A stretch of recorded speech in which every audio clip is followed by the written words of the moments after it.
Soybean பண்ண போகிறோம். பண்ணிக்கலாம். அரை ஸ்பூன் சோம்பு போட்டுக்கலாம்.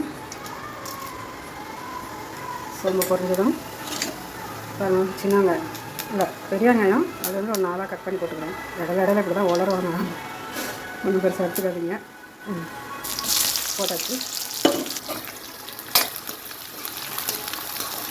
நல்லா வதக்கிக்கலாம். ப்ரௌன்டமாக வெங்காயம் வதங்கிச்சுன்னா அரை ஸ்பூன் மஞ்சள் பொடி, 2 ஸ்பூன் மிளகு பொடி, சிக்கன் மசாலா 3 ஸ்பூன்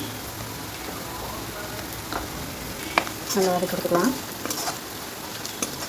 சோயாபீன் நல்லா போட்டுக்கலாம். தேவையான அளவு உப்பு கலந்து எடுத்துக்கலாம். சோயாபீன் தண்ணி வருங்க, அது போகிற வரைக்கும் நம்ம போய் கலக்கி வைக்கலாம். அவ்வளோதாங்க. இது நம்ம மூடி போட்டுக்கலாம். ஒரு 5 நிமிஷம் மூடி வச்சிடலாம். சார் தண்ணி பாருங்கள், தண்ணி இன்னும் வற்றலைங்க, தண்ணி இருக்குது. நல்லா சுருண்டு வரணும். அது கொஞ்சம் கூட ஃப்ரையாக இருக்கும்.